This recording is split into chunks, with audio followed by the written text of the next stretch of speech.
Before we start tonight's program, as always, a disclaimer. This is a reminder that this episode will address physical and mental health. These topics are very sensitive to some of our viewers. Viewer discretion is advised.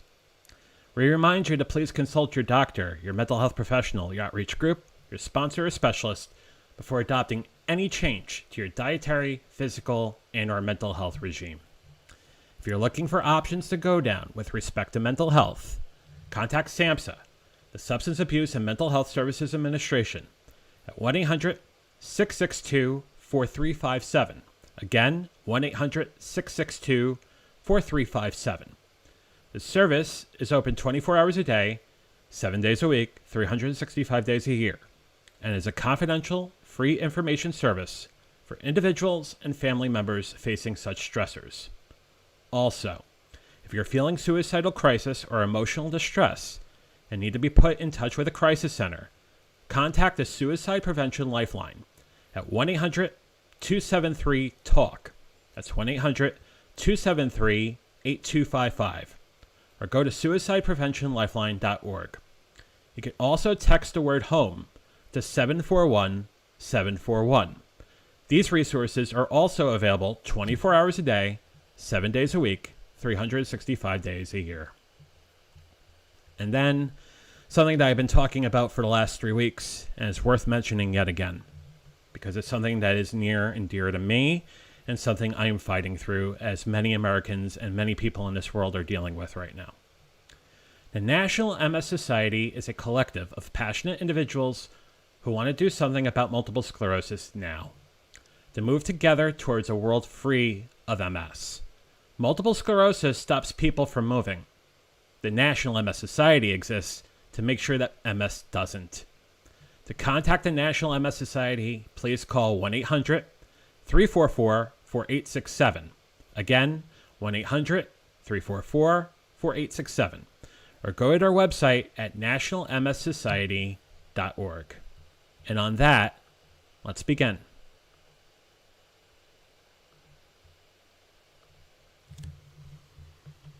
When we talk about our health and our recovery and removing the things that stand in our way, the most important thing we do, supposedly a third of the day, is sleep.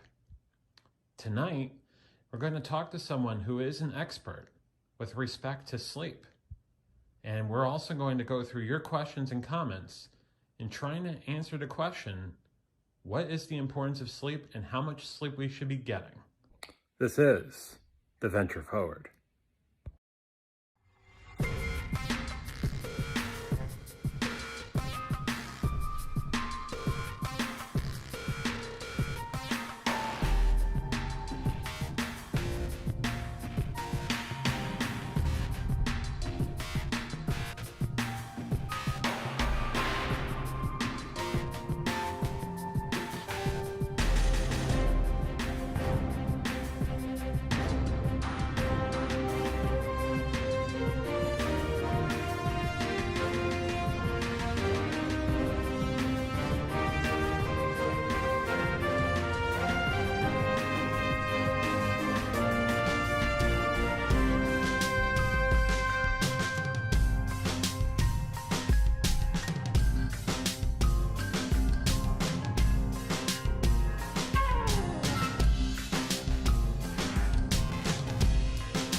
Oh, wow.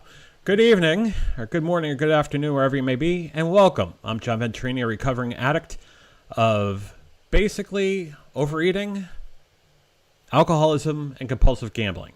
I have a guest here who I want to get on camera real quickly, and I will get through that real quickly. I just want to say hi to some folks.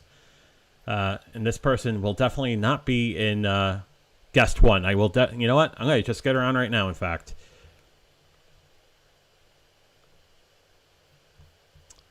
Christina, how are you? I just have to unmute you. And you can watch everything here as I go through technical difficulties. As we say here, progress, not perfection, right? Yes, absolutely. Can you hear me? I can hear you loud and clearly. Okay, it's like a little bit of a lag I'm noticing, but maybe it's just my... Oh, okay, we're good. I'm good. It's nice that we match, so we've got the black or dark green. It's nice. And blue's the color of peace, so we did good there, right? We obviously got the memo. We traded the memo. We made sure the fashion was matching up correctly here.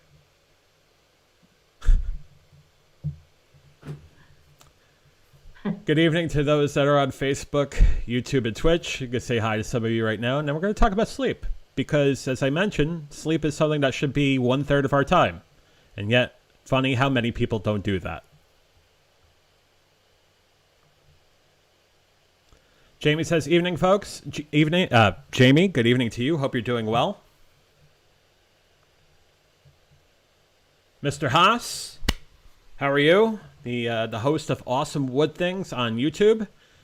Bring on Christina. Tell her I said hello. I need to jump off. Busy. He's a busy man. Thank you, Matt. Thank you, Matt. You're awesome, too. Mr. Burke, I presume. Hey, everyone. Hey, JV. Paul, good to see you this afternoon. Hope you're doing well. Oh. Matt also dropped a like, so everybody do the same. Marilyn, good afternoon. How are you doing? Hope you're doing well. Good to see you this afternoon. Jamie says hello to you, Christina. Hello, Jamie. How are you? And Matt says 1/3 is a lot of time. How about we cut that in half? Cool? Okay.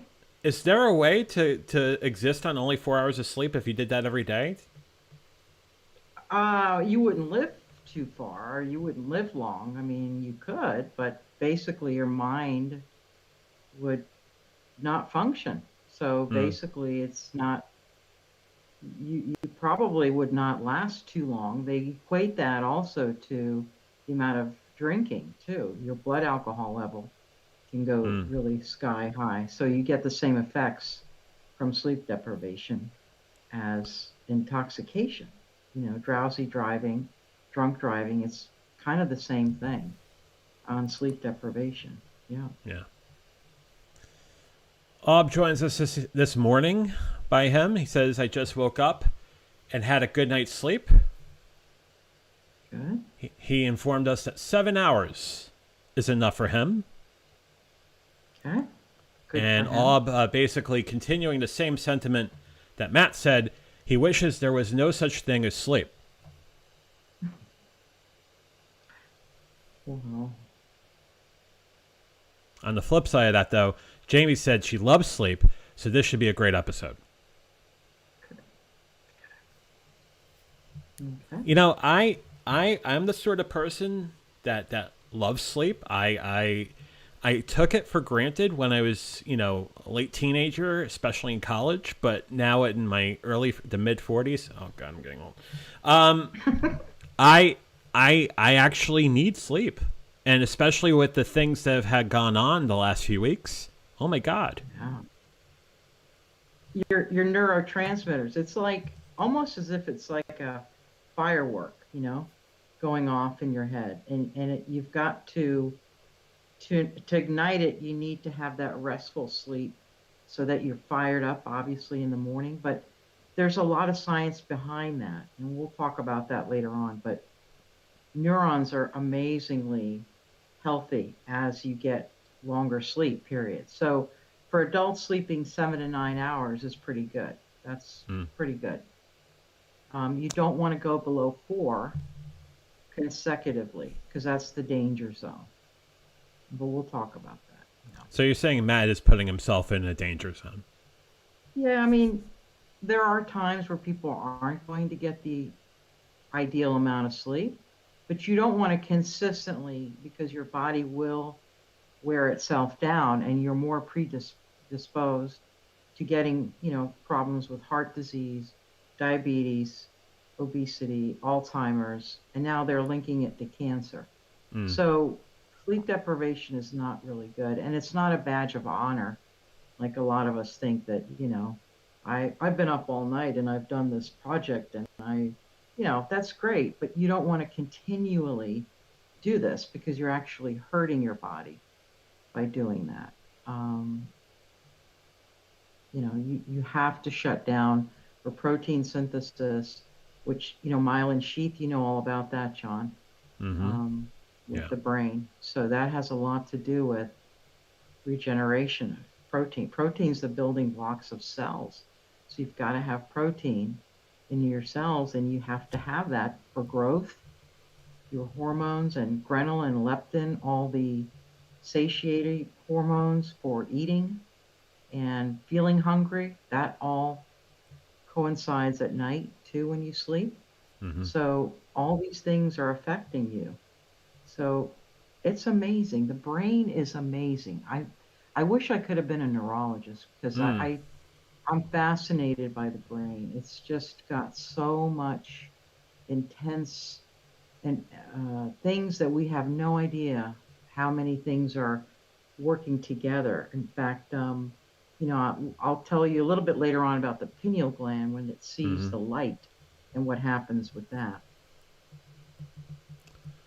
I had a question. I was going through, I've known you now about 5, 6 months.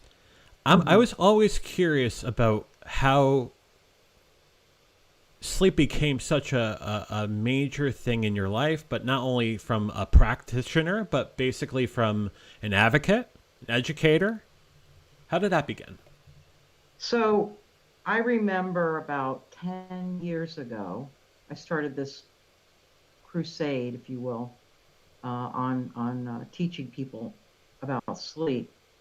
And I was at the university, and it's a huge, I mean, it's the second largest university. We had so many patients, and a lot of freshmen would come in.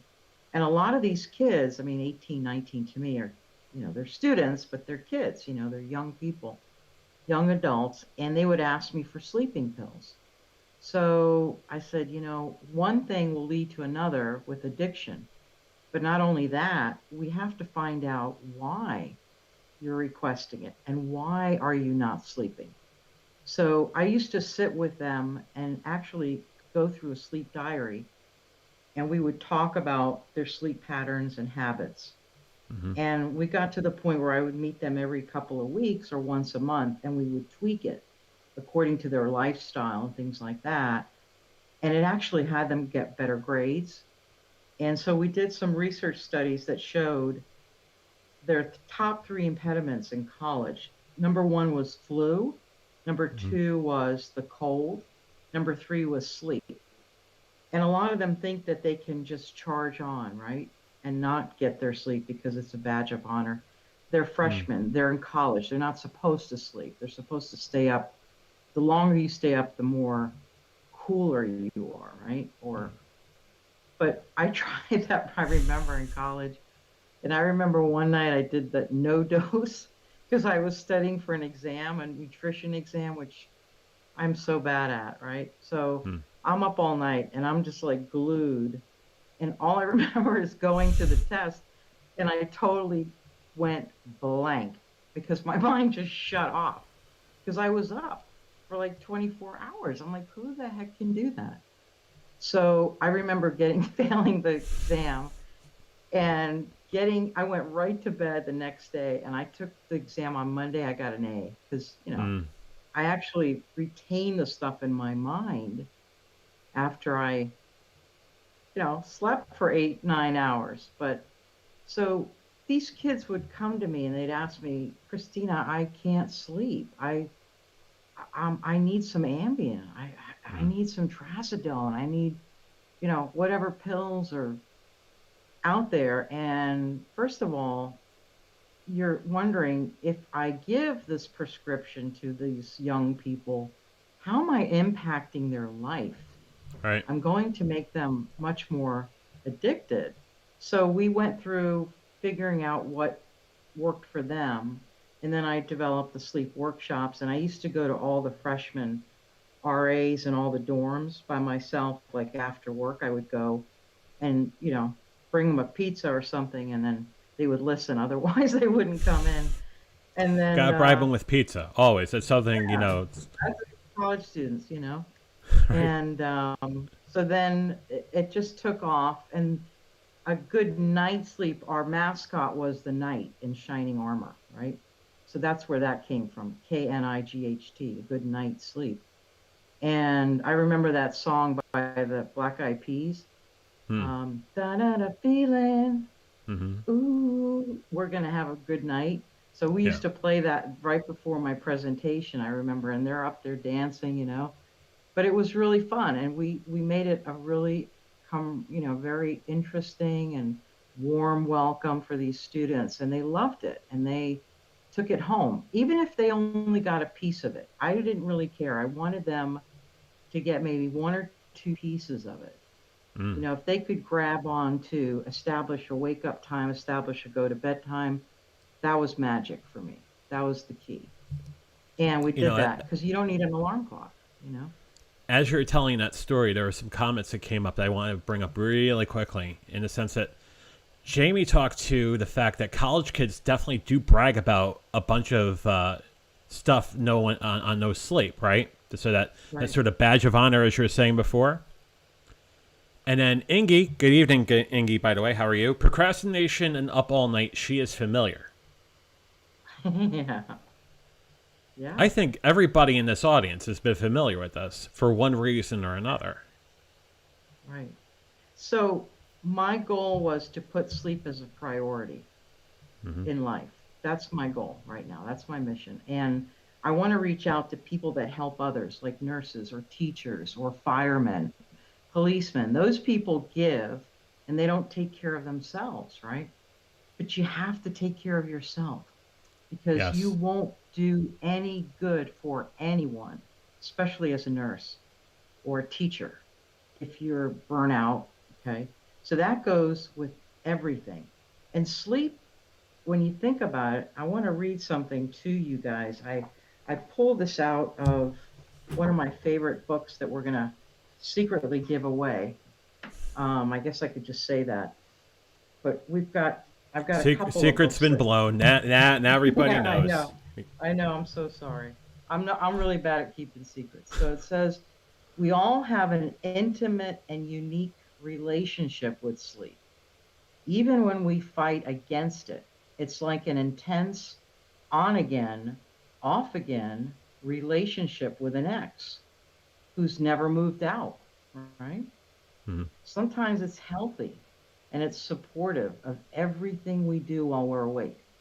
And sometimes it's wildly dysfunctional and destructive.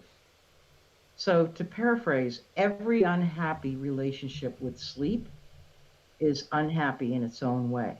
But whether we embrace it or resist it, one way or the other, we're all dealing with sleep every day, every night, all the time. Hmm. I thought that was really interesting. That is absolutely spot on. Absolutely spot on. It reminds me of my ex, but we won't talk about that. It's Oh another boy. show. Right. That's Another show. that's next. But I don't know. Oh, somewhere. Uh, that's another show. our good friend says cramming on no dos or whatnot. That's a student thing, right? Uh, I'm in bed right now, preparing for sleep as it's almost midnight here in the UK. Good. Hey, Paul, thank you for joining us. It's an honor and pleasure. I would yell Weber, but then I'll ruin my yelling. I'm sure. Yeah. All right, I'll do it. Um, Weber. Okay, there you go. That's for you, Paul.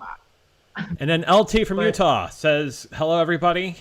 Hello, everyone. Rather, come on, graphics, and just hit that like button. Thank you, LT. Hope you're doing well out there in Utah. You and the family." LT runs this really great channel called Recovering Addict. He broadcasts 3 nights a week. Great source for for recovery information, Awesome. and just a great show altogether. So shameless plug for LT, but there you go. Awesome. I think there was one other comment I wanted to get up real quickly in that, and I think this is something everybody's thinking too. Ob enjoys life, but sleep is a distraction. I get that, but I mean, at some point, as you were saying before, without any sleep, you're finding that the objectives that you have set forth to do, you miss out on. And you really want to set it as a priority because not only will it consolidate memory, but it helps you with your relationships and depression and anxiety. So it can lower your stress levels. Really, the time that you unwind is the most important time because it sets your pace. It gives you that feeling of calm, and that gives you much more quality. So you can always just get sleep, right, for 8 hours, but it's the quality, and you need the good REM sleep and the non-REM. So you need a balance of both, Mm-hmm. but getting that as a priority. So it is a mindset. What I say to my patients is take baby steps. Just take baby steps. Do one thing at a time. You don't have to do everything at once. But if you can set sleep as a priority, that's terrific. Mm-hmm. And try to carve some time for sleep. That's all we're asking, you know? Ob says I go to bed at 2:30 until 9:35 in the morning. He's been doing that for years. It sounds like 7 hours.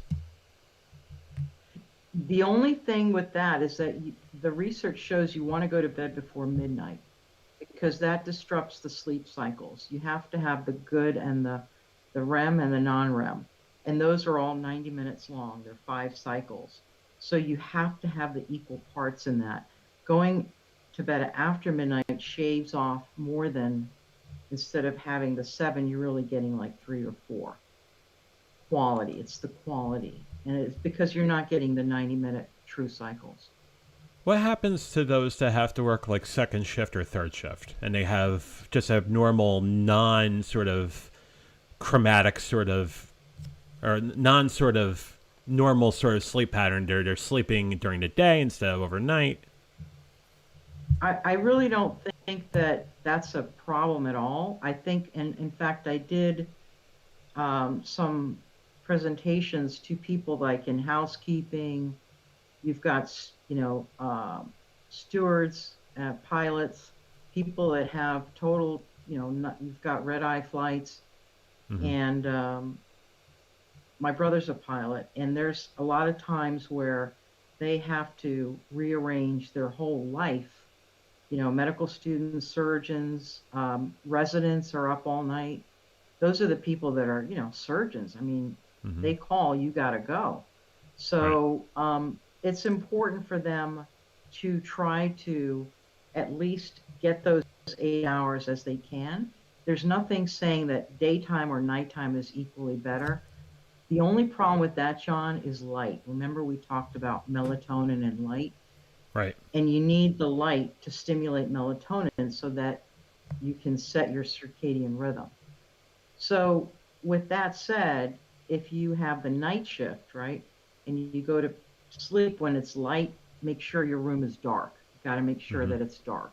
So you're actually making the reversal. And then getting up again at 7 p.m. or 6 p.m. to go to work or wherever time you get up, you'll have to use that. They actually have found that blue light coming out is nice.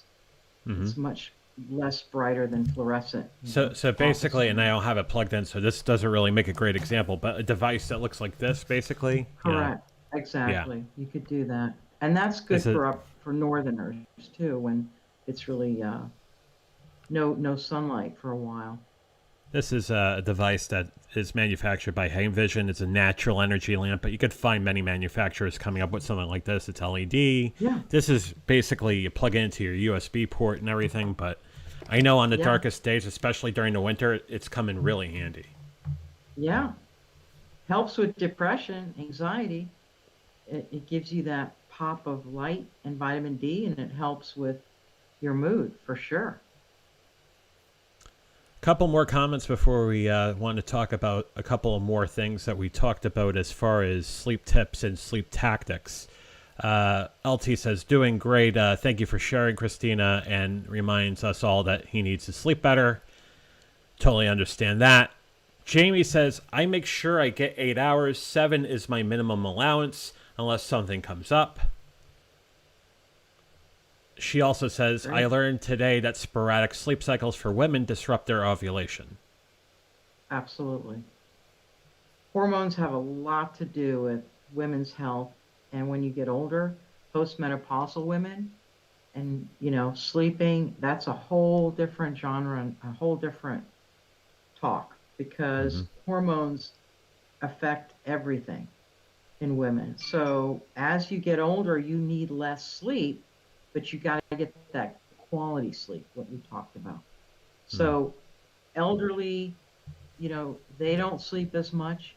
You're going to have somebody going to bed at 11, getting up at 4 or 5, when they're 80, because their brain is not as needing that function. So you've got the elderly sleeping less, but then they nap during the day. So they're Mm-hmm. they're trying to come up with that 7, 8 hours.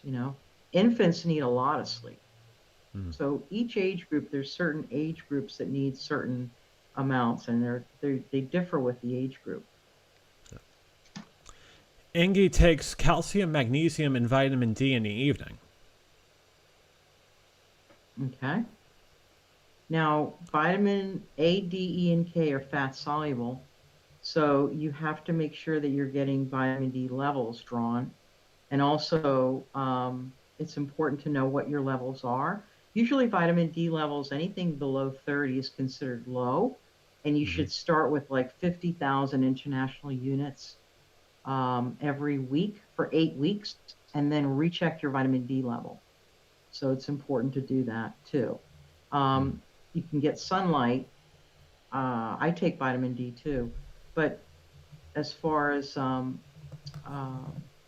monitoring the levels are very important because they're fat soluble. So you don't, and they're not excreted um, through the kidneys. So you have to be careful. Mm-hmm. We got another comment. Sarah, good evening. How are you? She says, I had sleep problems from the time I was a small child. Now I have a lot of sleep strategies, and more often than not, I get 7 to 8 hours of sleep. I almost never use an alarm, just sleep until I wake up. Awesome, Sarah. I would love to hear her strategies. That would be so cool. If she could type in a couple of words for us, if you could share that, Sarah, that'd be really cool. I often ask people or my patients, what do you do?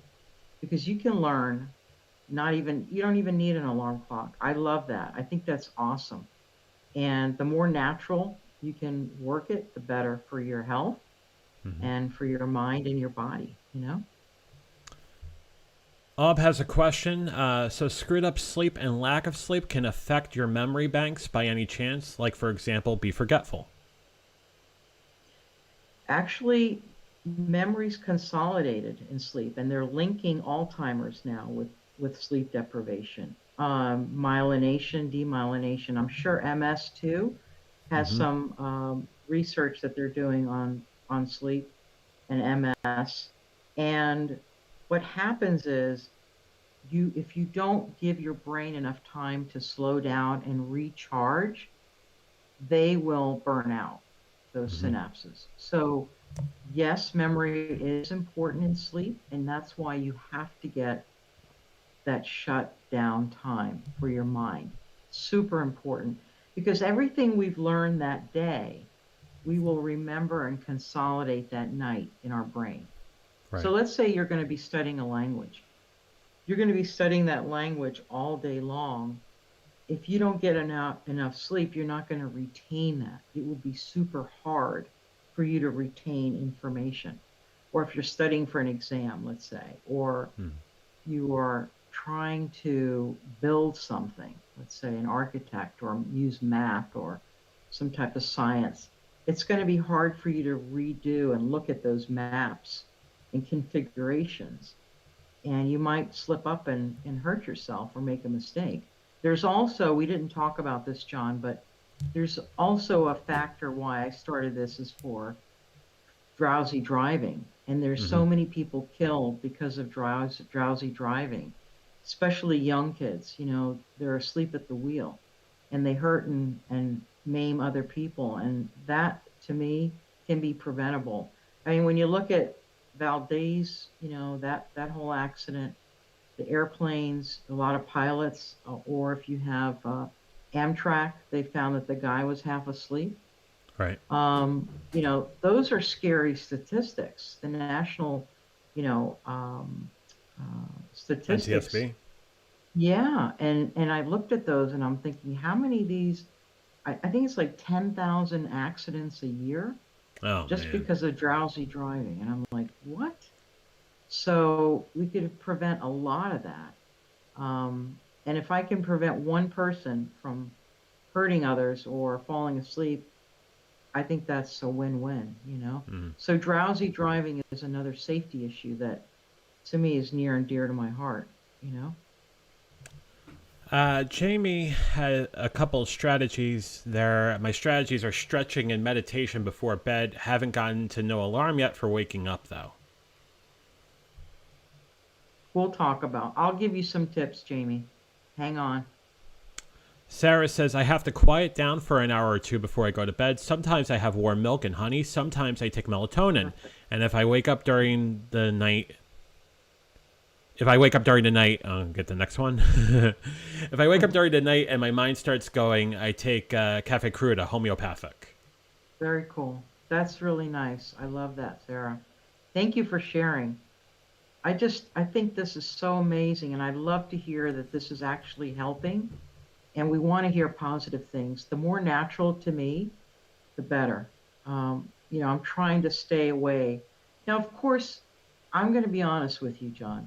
Hmm. If you're Sure. going through a life tragedy, let's say, or God forbid, something is really affects your sleep. Let's say you're, you know, God forbid, you have to go to a funeral of a friend or something that you cannot sleep, then by all means, there are times and places for Ambien, and there are times and places. I'm not knocking sleeping pills because there are situations which people may have to use them. I don't want people to think that I'm not pro or against. I'm just trying to figure out if you're in that category where you don't need to be dependent on sleeping pills. Maybe we could tweak your sleep schedule. But there are times where I'll be honest with you, I've even had to take an Ambien or something because of some life changing traumatic events in my life. Hmm. um, which is better to sleep than be up all night with anxiety, right?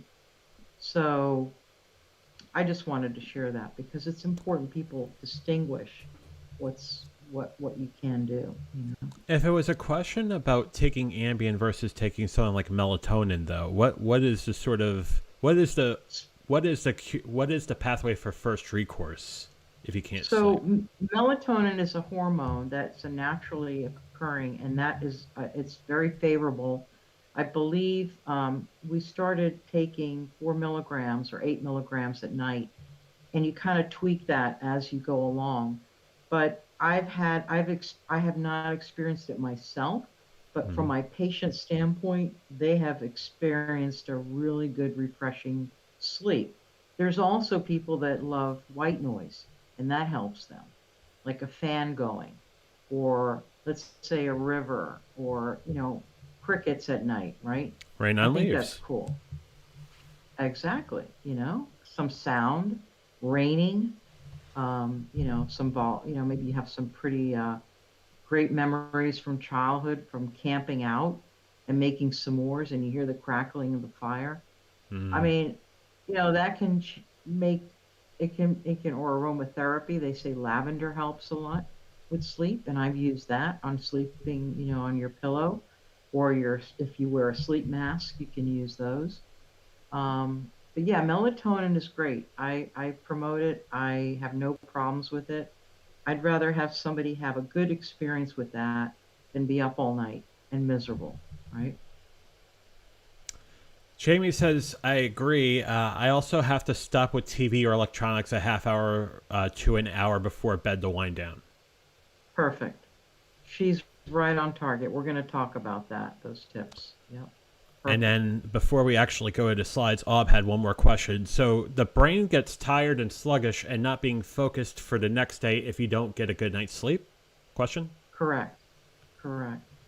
The brain needs to recharge. You have to recharge. Everything is going to reawaken when you do feel like you have a refresh. What, John, have you ever felt really, really, have you ever had a good night's sleep one night where you wake up the next day and you feel charging, like I can do this, right? Yeah, it changes your whole entire sort of sphere of attitude, I guess would be the right word. Yeah, and it gives you hope and it gives you that feeling of energy because all of this, we can't say that word that we went through last year, but all of this stuff, believe it or not, people are sleeping better because they're paying attention to what they're doing. They're at home. Yeah, They can use they're not going anywhere. they're at home. So they can spend more time saying, "Oh yeah, I don't really need to come back to work. I'm at work." So I've eliminated that driving, but I think with people noticing that they're getting more sleep, I think it's really, really been helpful. And that good aspect of that whole nightmare. But it's Yeah. one good light, rainbow at the end of the nightmare. Marilyn uses a sleep mask and earplugs to get her through the night. And Sarah says some music is good. I've gotten so used to specific music that I almost automatically fall asleep when I hear it because the association got so strong over time. The Nocturnes of Chopin and the Anonymous Fours Noel, so on and so forth. Sarah, being a creative artist as you are, music is phenomenal. Music is therapy, and I can't say enough about it. I also play piano, so I know how music is endearing and it helps so much. It can change your life. You can put on a song that you relate to or lifts you up, or at night, people use classical music. They listen to Brahms. Chopin is fabulous. Rachmaninoff. Some people, mm, they rather listen to jazz. I mean, everybody has their taste, but music also soothes the soul. I think it's great. It's wonderful, Sarah. It's awesome. So I know that there is a few tips and tricks you wanted to share with the audience. Let's go to that, and then we could take more questions as we go through this.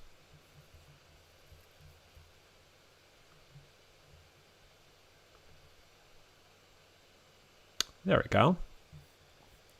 So you have a 10 tips and tricks that I'll save to the end, but I wanted to go through a couple of things that you probably have alluded to already, but I wanted to at least discuss them again, if that is all right.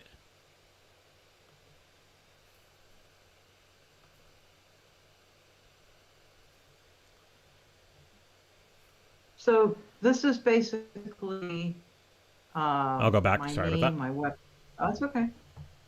Mhm. My name and my website and my Facebook business page that hopefully I can start streaming more on Saturdays. I think Saturday evening works well for me and for a lot of my followers because it kind of gets them set up for the week. So I like doing that. And just Yeah. some of you already know, but Christina and we did a workshop back in August called Lita, live every day in August. And I will say that some of the work that Christina did during Lita, but definitely now, post Lita, is fantastic. I definitely recommend Sleep for the Soul and everything she does. Really good stuff. Thank you, John. Thank you so much.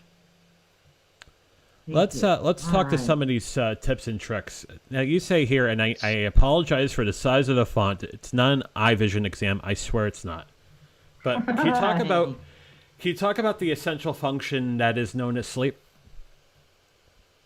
So again, we're recharging um, your proteins again. You're rebuilding. You're charging up your energy. Um, and what happens is when you sleep, the body goes through a recovery mode. So you've got to kind of relax, revitalize, and prepare the next day. And that's what that means, Mm-hmm. basically. Sleep is a vital part of life. It's one of the top three pillars of health. It's it helps your mind, your body, your soul. I Mm-hmm. think it's so important that you have to just make it a priority. It's so important. And some people think, well, it's not that important, but if you try to put it as a priority, I can guarantee your life's going to change for the better. It's probably the best thing to do for longevity. You know, people say, what's the fountain of youth? I think sleep, Mm-hmm. because you're rejuvenating your skin, your mind, your you know, the emotions have to get recharged. So I think longevity, if you can laugh, if you can relax and sleep, I think you're on the right road. So poor sleep, we talked about trying to get through the recovery mode and relaxation. So if you don't get enough, a lot of these neurons and they fire, but you can cause a lot of issues with, let's say, nerve damages or, conditions with nerves, Mm-hmm. anxiety. It can build up a more um, panicky mode, if you will, right? People start thinking, hallucinating, delusional, more, panicky when they're not sleeping. And little things can be monumental, which they don't have to be. You Right. have to put it in perspective. So when you don't sleep, those little things could end up really, really getting you upset and therefore not helping you go through your life in a normal way, right? Mm. I was Now, always can you curious get, about. Sorry, go ahead. no, it's okay. I was always curious about that 8 hour. I kind of alluded to it in the pre roll, but the 8 hour moniker for the ideal sleep. When the REM cycle is like 90 minutes, how did Right. 8 hours come to pass? So if you go to bed before midnight, the ideal time is, according to research, between 8 p.m. and 12 p.m. Mm-hmm. That's the ideal time. If you go to bed after midnight, you're losing not 1 or 2 hours, you're losing more than that. So each sleep cycles, there's 5 sleep cycles, there's 90 minutes in each cycle. If not everybody's going to get the 90 minutes, right? So the most important ones, when you first fall asleep, your heart rate, you're kind of like in and out. Your heart rate starts getting slower. Your temperature drops. Um, your eyes dart back and forth. Once you get into 4 stages, first stage, second stage, three and four kind of loop together. And you Mm-hmm. don't really want to wake somebody up in the fourth stage. That's when you dream. And we actually dream in color. I didn't know that. So I thought that was pretty cool. And Sarah had a dreams are a whole question different, yeah. alluding to that. And you said something that kind of that perked me. She asks, "Why do I sometimes wake up feeling tired?" Because you're not getting the good amount of non-REM and REM. Remember, we have to get a good balance of both. You could be sleeping for 8 hours, but you wake up groggy. It could be the fact that you're not getting the correct amount of balance of both. Mm-hmm. So, winding down again, taking that time, preparing yourself, and then we'll talk about the if you can't sleep during the middle of the night, but try to wake up at the same time every day and go to bed at the same time. That's going to give you that circadian rhythm for 2 weeks. And then you're going to feel much more refreshed because your body will start noting when to shut down. Hmm. Okay, I'm trying to see. Slows recharge. Yeah. Okay, so this is scary. 1 in 5 Americans sleep less than 6 hours a night. And that can lead to heart problems, heart conditions, stroke. Diabetes is really high on the list too. Hmm. Obesity, Alzheimer's, that's scary, and cancer. So they've linked all those to poor sleep because, again, we're not regenerating. The heart needs to regenerate, and the lungs, and everything basically.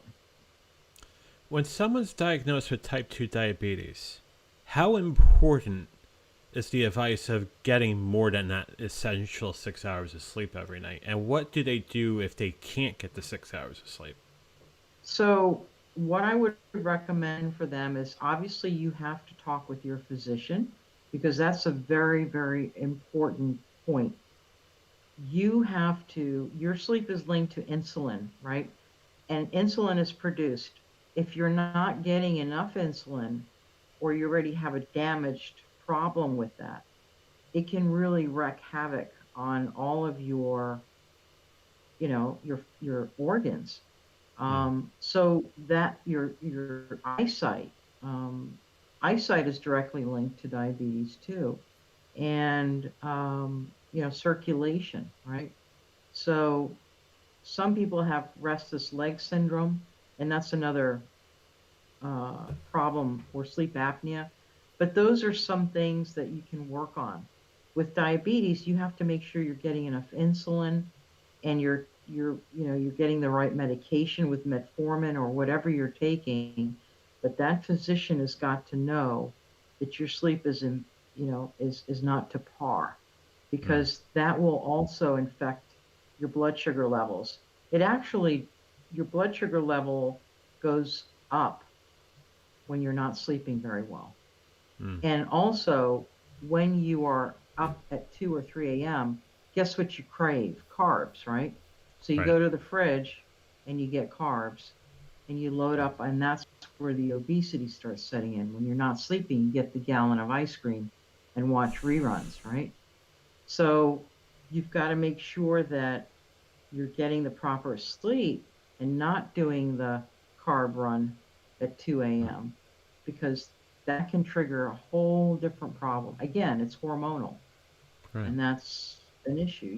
Your satiety and feeling full is a whole different ball game. And when you're not sleeping, they're going to get whacked out of whack. Right. Jamie says, I am very emotional, moody when I don't get enough sleep. And then she continues Yeah. to say, do you happen to know why we only remember that we had a dream sometimes, or why some people say they never dream? Well, some people don't remember their dreams. It depends on when the dreams are happening, which stage. Usually it's the fourth or third or fourth stage that you're dreaming. Some people can't remember. um, some It's like you're trying to piece together something that either you're some dreams are very pleasant, some are traumatized. It's almost as if your inner voice is telling you something. Hmm. People try to piece those dreams and they think, I dreamt of this and that. Well, that could mean this or that could mean that. Something, an inner voice talking to you. But some people, the dreams you don't remember them because it wasn't either lengthy or it wasn't impacted in your mind. Hmm. So, and some people, you wake up and I mean, I had some patients that actually walked in their sleep. They sleepwalk, and that can be very dangerous too. They're not really awake, but they're walking around. Hmm. So, but the dreams can be because it's either not significant or it's not in the right stages of your sleep. Right. The next slide talks to, I think, if I remember correctly, about sleep deprivation. And and again, sorry for the eye vision exam once again, but I'll read it. Sleep deprivation increases the risk for a number of chronic health problems, including obesity, diabetes, and heart disease. Sleeping less than 7 to 8 hours per night is linked to an increased risk of heart disease and stroke. It's amazing how people, when you think about something like that, healthy adults, if you can get between 7 and 9 hours, that's ideal. Hmm. Okay, let's say one week you're not going to get that, one day or 2 days, but try to at least get in a nap the next day, or on the weekend, maybe slip in a couple more hours. It's a good idea. Just be aware that you want to establish that going to sleep and getting up. And as long as you can do that and sleep through the night, then I think you'll be okay. As long as you're getting at least 7 hours, between 7 and 9. As we get older, you don't need as much, but Jamie says, "Thank you for that info. I always, I always said that I would have a dream journal for when I first wake up, but haven't done it."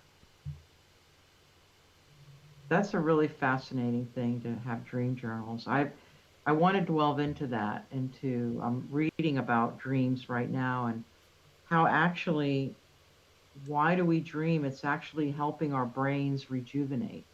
It's Mm. fascinating research they're doing where if you're dreaming, it's linked to the neurons that are helping your mind um, get refreshed. It's so interesting. You mentioned something interesting before in the sense that it's so important for your central nervous system, your neurological systems. And I also know full well from when I'm dealing with multiple sclerosis, the idea of demyelination and the myelin sheath around the nerves, and that there still isn't any sort of remyelination or remyelinating agent. Are we closer to remyelination having ideal sleep? I believe that they're going to be doing studies on the new medications that are coming out, but there has been some studies done where it has regenerated with sleep. Mm-hmm. So it's fascinating.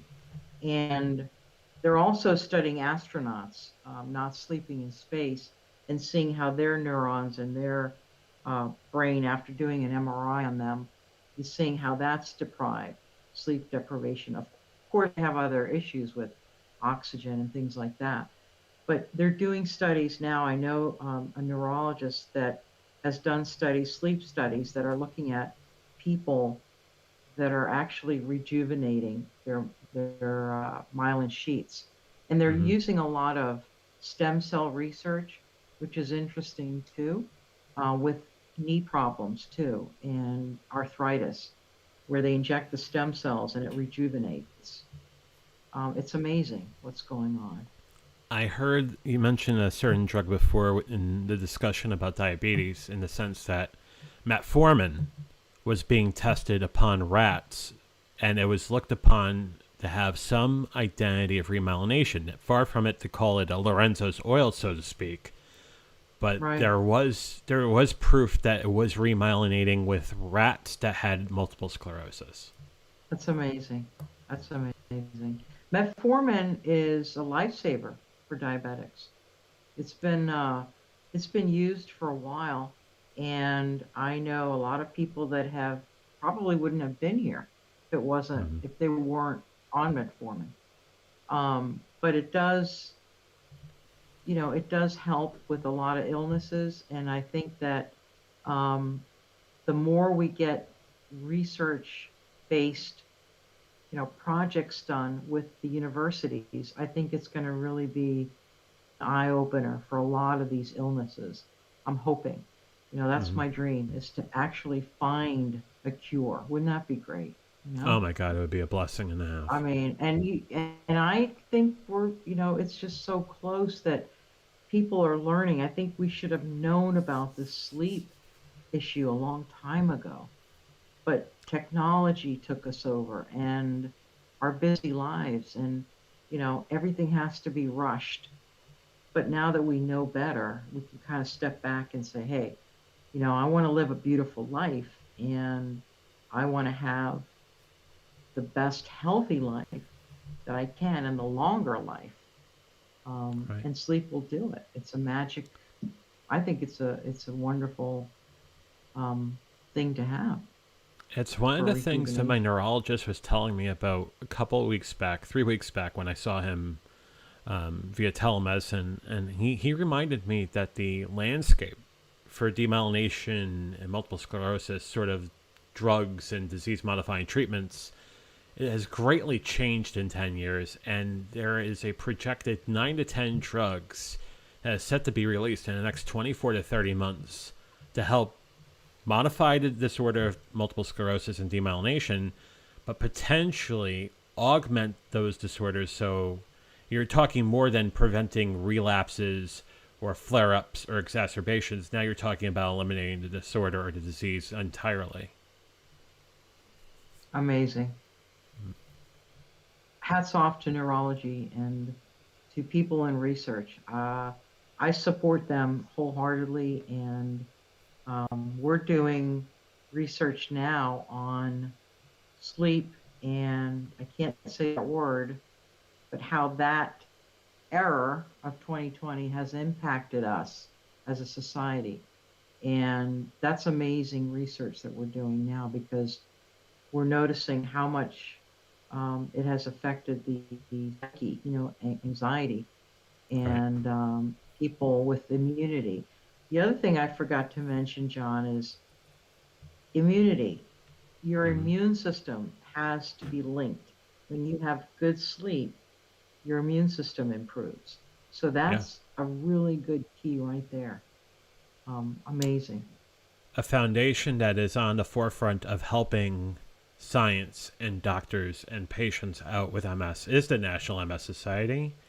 And go back there for a second. Their phone number to reach the National MS Society, 1-800-344-4867. You can also visit them on the web at nationalmssociety.org.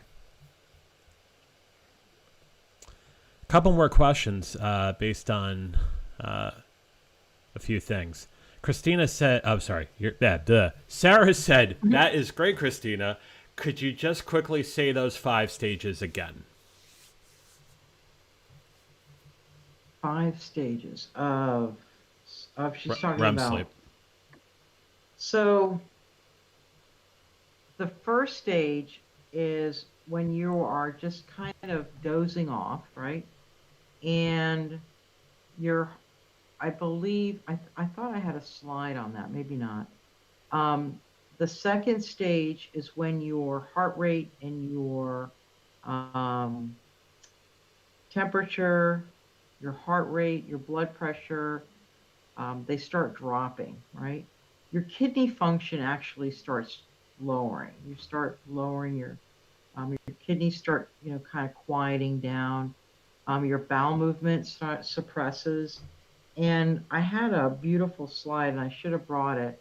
It's like a Leonardo da Vinci slide. It's so cool. I use it for my presentations. I should have gave you that, John. But and it shows like between 2 and 4 a.m. is when we are at our deepest sleep. And that whole shift is why we talk about getting sleep before midnight. Mm, Your the highest point of your blood pressure is at 5 p.m. And then at mm, 7 p.m., 8 p.m., melatonin starts increasing around 11. So melatonin 11 p.m., that signals your pineal gland to shut down, right? So right. adrenaline comes in, adenosine comes in, it starts shutting down, and then your bowel movement suppressed around, I think, 4 or 5 o'clock. And those are the stages. And then stage three is when it's linked to four, is that is when you have your REM sleep. That's the most restorative sleep. That's where memory is consolidated, and that's where dreams are. So that's the stage you want to make sure that you get. That's the golden ticket. Okay. So you want to make sure you're getting that fourth stage. Actually, I linked three and four together, but yeah. I should have brought that slide for sleep, but Jamie asks, what are the risks of too much sleep? um, well, too much is kind of a hard. I guess too much, maybe over 8, 9 hours. The only problem with that would be if there's an underlying depression or underlying issue why you're sleeping so much. Usually Hmm. that triggers to me, it could be a depression um, problem. Um, you see a lot of people, they say, I don't want to get out of bed. And that's why you have to kind of delve into the why is that? Why are you getting so much sleep? Are you sick? Are you not feeling well mentally or maybe physically? It could be a multitude of things. It's not that it's bad, but you need to figure out why your body is requesting that many hours of sleep. Could Hmm. be a mental issue, could be a physical issue. My point would be probably discuss with your physician and get some lab work done. Maybe you need to tweak something. Check your potassium, your sodium, your glucose. Maybe check if you're diabetic, right? Because that could be a trigger for too much sleep or sleep apnea too. Sarah mentioned that question about not feeling refreshed. Hmm. So there's also the point of sleep apnea where you are stopping breathing during the night. And that's a serious issue. And that could trigger when you wake up in the day and you say, I don't feel too refreshed. Also, that could be linked to sleep apnea. So Hmm. you can talk to your physician about that too and get a sleep study done and see if you need a CPAP. Sleep apnea is very common with people, and that also can feel I'm not refreshed in the morning because you're not getting that air, right? Hmm.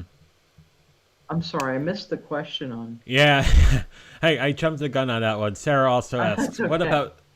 what about screen time and the amount of it in a day? And for some reason that wasn't popping up. Hopefully now it does. There it is.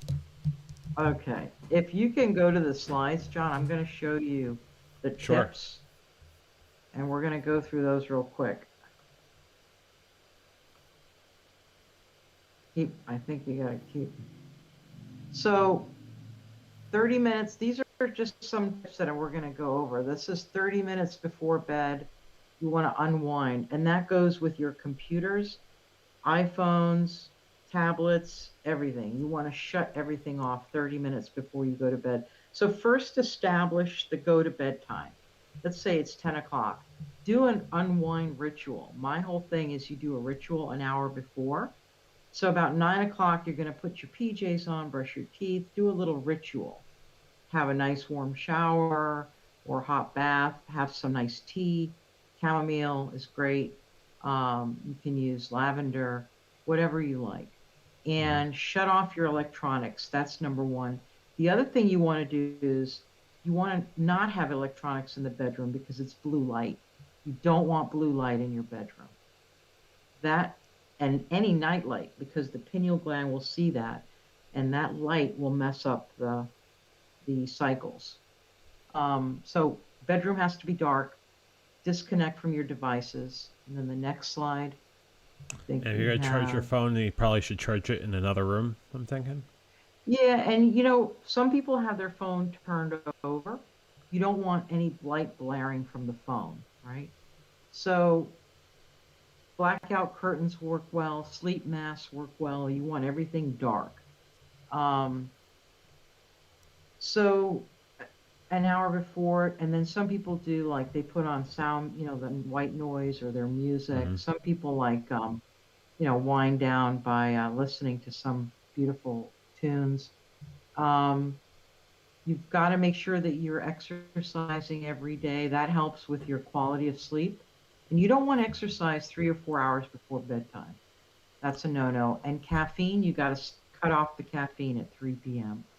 That's actually in your slides. Let's go to the tips because I think a lot of the things you're talking to is in Okay. there. So let me go back to 2 and play that.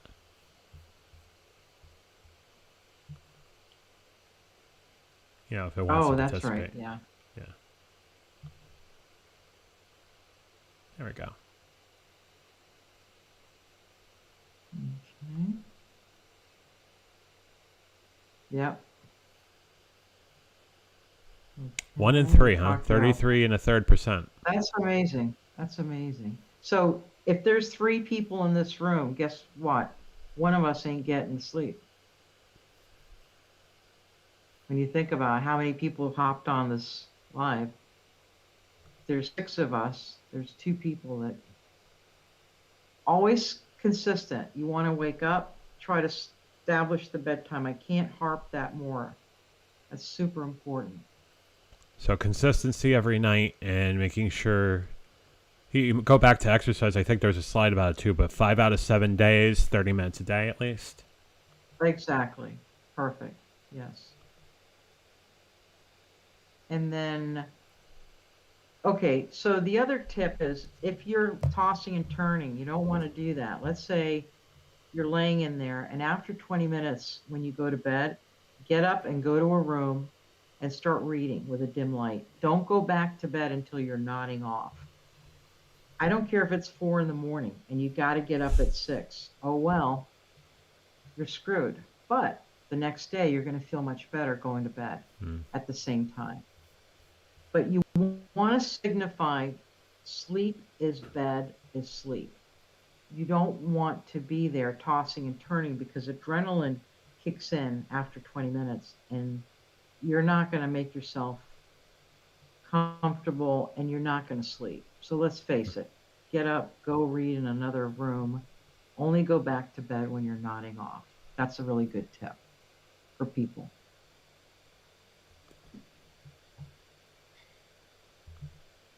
Is that bedtime ritual you're talking to before, the 1 hour before bed? Hmm. Yeah. Yeah, there's people that do all kinds of nice things, meditation, prayer. Um, I've even had some people tell me they do Tai Chi, you know? Hmm. I mean, they do stretching, yoga, Pilates, some gentle exercises, nothing too strenuous, you know? Warm bath.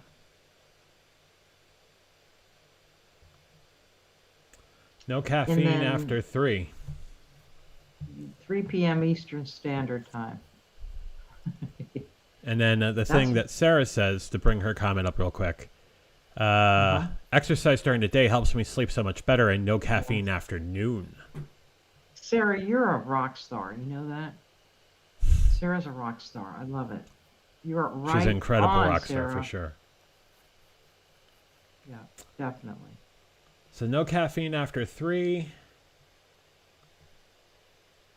Let's see what else there is. There is use your bedroom for sleep, not work.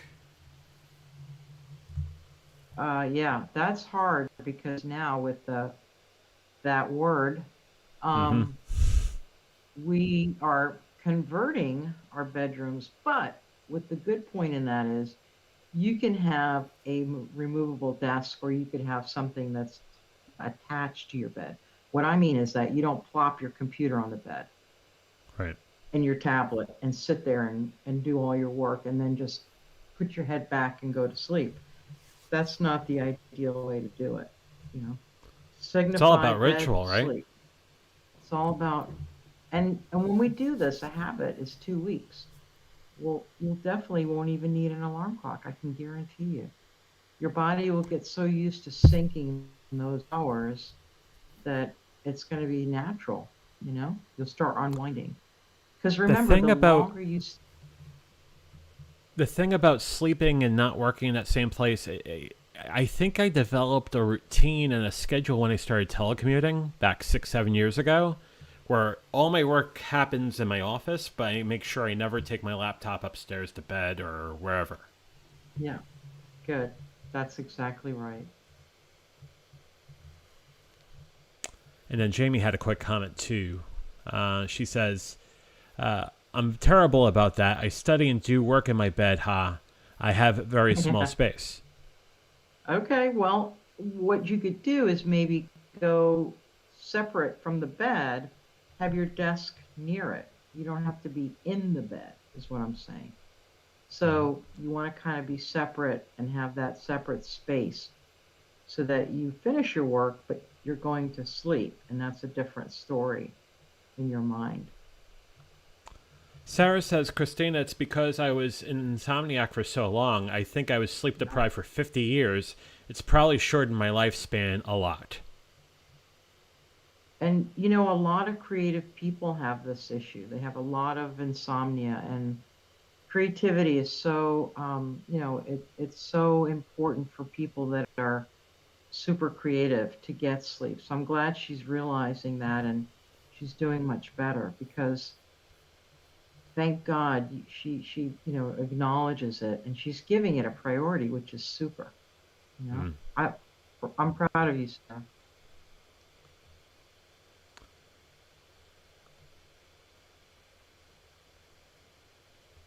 Don't eat a large or spicy meal 4 hours before bedtime.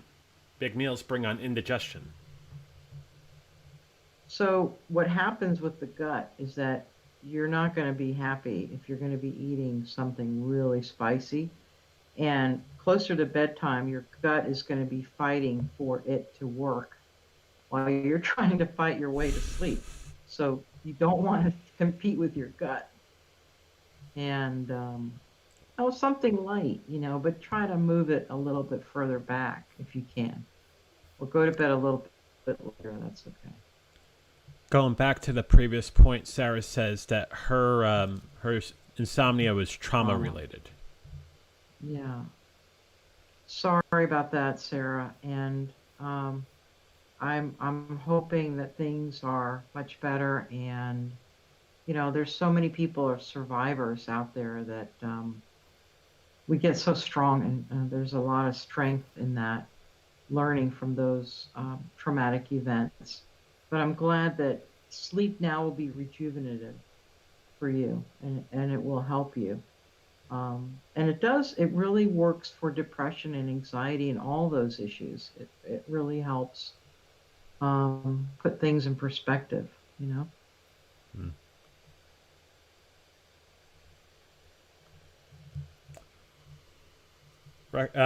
There it is. Exercise regularly, 30 minutes a day, at least 5 days a week. Yeah.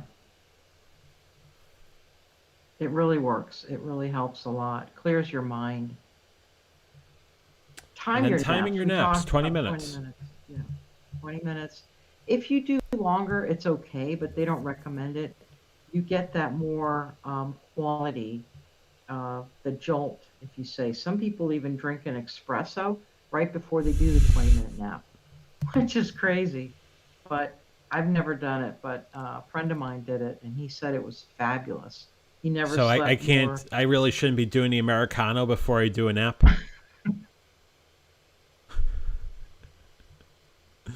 Oh, man. Up to you, John. We should ask Rex, but Rex, thoughts? What, you don't want to say anything now? You got your favorite person on camera. You don't want to say a word? Fine. hey, Rex. Sorry about that, buddy. Uh, keeping your cool, something that Rex doesn't do. Yeah.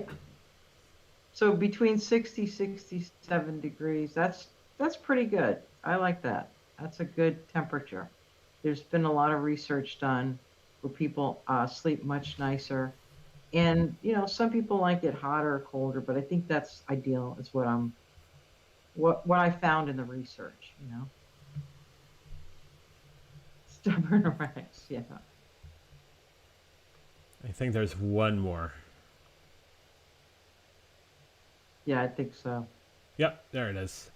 Expose yourself to sunlight 30 minutes in the morning. That resets your circadian clock. Avoiding bright lights and glow from electronic devices 30 minutes before bedtime, and keep your bedroom dark. No lights, no night lights. So remember the pineal gland. You want to make sure that your bedroom's dark, but when you get up in the morning, try to get the 30 minutes, even if you're like now, we don't drive to work, but try to get the 30 minutes of sunlight. If there's no sun, then like John was saying, we could get the sun apparatus, right? You know what? Let me see if I Artificial. can get it on for a second. Yeah. What are you talking about this light? You keep on showing the light without it working. Let me see if I can do a demonstration real quick. Something like this. Oh, there you go. That's super. Yep. Mm-hmm. Perfect. And then you could Perfect. change the color of it to that. That's perfect. Yeah, perfect. Hmm. Yeah, I'm glad you have that, John, especially now in the wintertime. Oh yeah, very handy in a northeastern winter for sure. Yeah, in Florida, I mean, we're lucky we have pretty much year-round sun, you know. So it's easy for us to go out and take a walk in the sun, but in the summertime it's not so fun. But anyway, but yeah, keep the room dark, no night lights, super important. And with that, I think we need to give away 2 books. Yeah, I agree. Also, Sarah says, I bet Rex is a champion sleeper. You can't hear it, Sarah, but he's snoring right now. Yeah. I'm kidding. Oh He's actually enjoying this a lot. man. It's an And honor then to be with John and Roy. for sure, Jamie says, so you recommend one of those lights? What is it called again? Not a lot of sun in Maine in the winter. I believe you can buy that on Amazon, but I Yep. think it's like sunlight. Um, I So can't remember the. this is a natural energy lamp. I did get this from Amazon. It's produced by a company called Heim. Not a sponsor. They're produced by a company called Heim Vision, HEIM Vision. It wasn't terribly expensive at all, and it helps, especially on the darkest days during the winter and late fall. Very handy. Yeah, awesome. Christina, Yeah. I have So, to make an apology real quick. Rex is telling me that it was very irresponsible and wrong of me to make that joke, and he's been watching all along. oh, good. I'm glad, Is that Rex. better? Okay. Thank you. I love you still, He's a Rex. Triceratops. Yeah. Oh, Uh, okay. yeah. Let's give away a couple Yeah, books. You give away.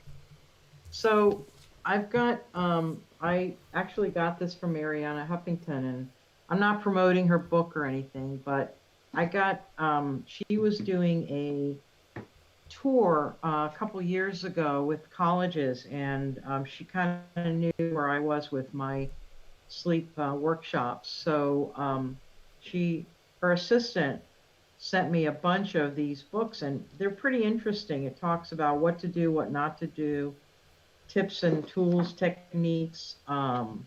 So I would love to send 2 of these out to whoever. They talk about sleep and memory, cognitive function. So however you want to do it, John. I Um, have a wheel. I'm not sure if the wheel's going to work, and I'm only going off of people who made a comment in the last hour, so I'm going to put those names in real quick, and I'm going to look for 2 winners. So just give me 1 second. Talk amongst yourselves. okay. All right. Let me see if I can plug in here what they talk about.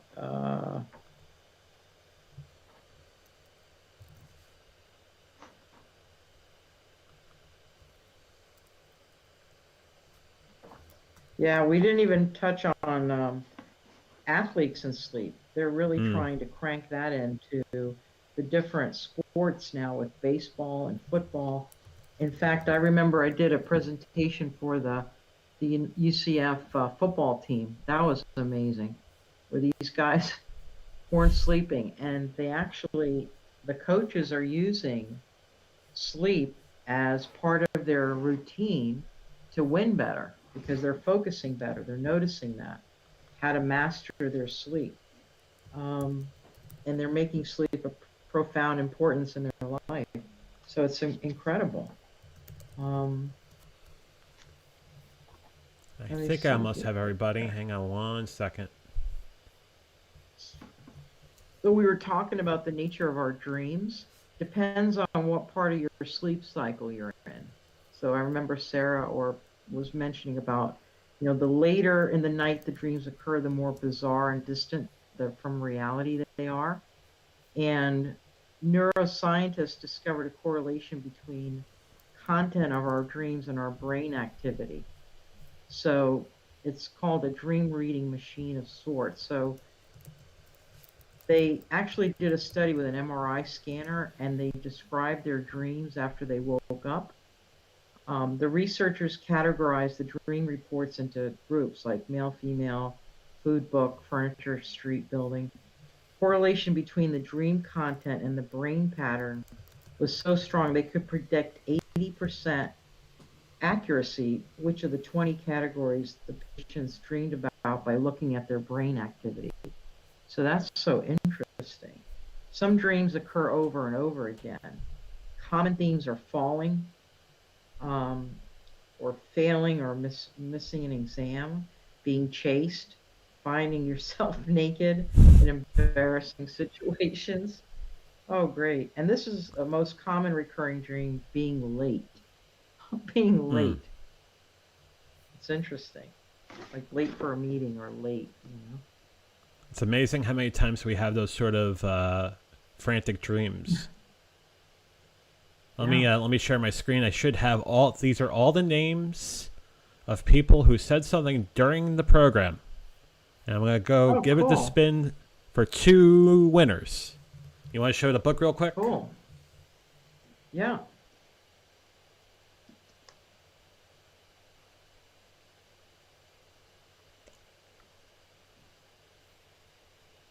Are you holding the book up? Yep. Can you see it? I froze on your. Ah, you did. Yep. I'm gonna go give it a spin, and we'll see what comes up, and we'll see who wins. Here we go. The first winner is Ingrid. Your first winner of the book. Congratulations. Oh, there's a sound effect. There it is. Woohoo! So Ingrid, you win. Just I'll put up my oh, there's confetti. Of course there's confetti. Yeah. I'll show my email address at the conclusion. Just send me an email with your address and we will send you a book as soon as humanly possible. Go remove your name from the list because you cannot be a winner of 2 books per rules of what kind of rules, right? I give the wheel one more spin and see who's going to win. Hang on 1 second. All right, congratulations. Looks like we're going to be mailing to the UK. It looks like I think it's what? Oh, wait, it's still going. Oh, no. It's actually going to Australia. It's going to Ob. All right, Ob. Congratulations. All right. All right. Awesome. Actually, you know what? Exciting. I'm going to say this because I made a goof up. Do you have a 3rd copy of that book? I do. I'm going to give one to Weber because I accidentally called it to Weber before it stopped spinning on. Yeah, so Weber, you're getting a book. Aubrey, you're getting a book, and Ingy, you're going to get a book, and we'll just send me your email, send me your addresses, and we'll send you a copy of the book within a week or so. That's so cool. And I'll put in my little tips on there. I'll write up my tips for them, and I'll sign it and put it in there for them, so they'll have it. This was fun. I thoroughly enjoyed the audience, and I'm so happy people are responding to this and how important it is, you know? Yeah, I got to say, Christina, I even leading up to this episode and just talking to you over the last few months, you know, the amount of knowledge you have about sleep, but also about health in general has been so important to me, and I appreciate everything you do, not only for live streaming, everything you did in Lita, but just a really dear friendship, and I really appreciate you a lot, very much so. Thank you, John. I really do too. This was a highlight today, and for every day. But I appreciate what you do to help others, and I continually amazed at how you're motivated and how much energy and positivity you have in this world, because we need that. We need people like you. And thank you. I'm so happy and honored to have met you. And your program is phenomenal. I think it's super. And I keep telling John that he's got to write the book because I will be there at his book signing and I will recommend it to everyone because you have been through a long haul and it's not been easy. And I commend you for that. Not one addiction, but three. And that's a tough road to heal. So I commend you with all my heart. I tell you, it's amazing. Thank you, Christina. And I would be closer to being done with it now, but there is many pages I'm writing now on demyelination and MS, which is definitely part of the story. Right, right. And we're all going to be with you and rooting for you. And like I say, if you need anything, just reach out to me. I'll be here. So thank you, Christina. Thank you again. It was a blessing to have you as a friend, and I loved it. It was amazing. And I love you, Rex, always in my heart. Rex is my little sweetheart. So he may be cantankerous, but he is definitely lovable for sure. Yeah, he's a sweetheart. So, any last plugs you want to put in before we put a giant bow on this? No, I think we're good. Thank you again, and I look forward to future streams. Maybe we can do another one on some really cool stuff on dreams or helping people with, you know, to try to tweak, maybe talking about, you know, how we can overcome anxiety and depression by increasing the good quality sleep, you know, and trying to get that refreshed feeling. Yeah, I think, you know, when we don't have enough sleep, that's exactly what it is. We don't feel refreshed. We don't feel like you cut out there for a second.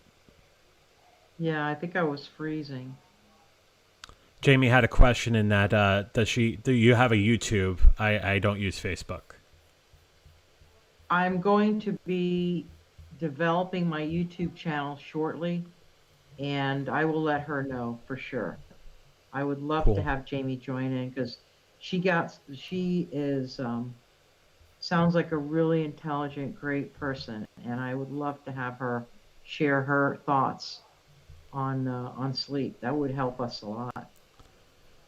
I'm gonna say this about Jamie real quick, and it's indicative of a lot of the people that I'm so blessed and thankful who have joined the Venture Forward since we started, but also people I know from Lita, I know from the recovery groups and whatnot.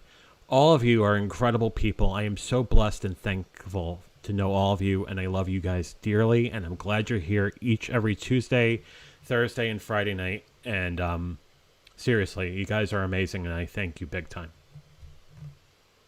It's awesome, John. Yeah, you have a great audience. It's fabulous. I loved it. Well, Christina, thank you. Thank you for doing the program tonight. Thank you for sharing a treasure trove of knowledge on sleep and how important it is for all of us. And you truly have a lot of great tidbits, but a lot of great knowledge, and you're just a dear to talk to and just a great friend. And thank you for joining us tonight, Christina. Awesome. Thank you, John. Have a great night, Christina. Sweet dreams. To you too. Stay safe. See if I can get this overlay off. All right. Christina Grabnickas, incredible, just purveyor of knowledge as far as sleep is concerned, but really great in the medical community and just knows a lot about sleep, but knows a lot about the things that, you know, we have to work through as far as getting ourselves to a better place physically. So, Christina, thanks again for doing the program tonight. Quick little bit of promo. Tomorrow, VF Talks at 5:15 Eastern, 2:15 Pacific. A conversation where we talk about anything and everything, and usually this guy will say a thing or two, and hopefully I don't have to use the bleep button this week because he's got a real bad potty mouth. May I remind you that he's a Triceratops and not a T-Rex. Just saying. And then next week, I'm going to start, I don't know if it's going to be both days, Tuesday, Thursday, but Tuesday, I'm going to start talking about what someone goes through when they realize that their demons have caught up to them from the sake of just being absolutely reckless with money and just going down a rabbit hole of gambling and just being very irresponsible with his money because he's sick. We're going to talk about bankruptcy on Tuesday. And then on Thursday, we might continue it, but it might be something else. It depends on whether or not I can get a guest for next Thursday. But definitely bankruptcy on Tuesday. And then we'll find out soon enough what the topic is for next Thursday. But then, of course, the VF Talks tomorrow night at 5:15 Eastern, 2:15 Pacific. I feel like I'm going to bring that slide once more for the MS Society because we're getting closer to May 1st. May 1st, when there's a lot of virtual MS walks in this country and around the world. We may not be in any sort of state of normalcy right now to do a traditional walk for MS, but we are doing plenty of virtual MS walks for sure. And where you can find out more about MS and the MS walks and that wonderful charity and how you can raise money for such an important cause, 1-800-344-4867, 1-800-344-4867, or you can go to nationalmssociety.org. An incredible, incredible organization, and is helping so many people that have demyelination and multiple sclerosis. So definitely a number to know, definitely a website to look at. And if you know someone who's doing the walk, virtual walk, definitely worth some dedication on your behalf, whether by way of a donation or whatnot, or at least, talking to many, saying, look, my friend here is doing the walk. You should know about it. So anyhow, on that, I'm going to tell you the same thing I say at the end of every single venture forward. Stay safe, stay sane, stay strong, stay sober. You're worth it. I'll see you tomorrow night at 5:15 Eastern, 2:15 Pacific for the VF Talks. Have a great night.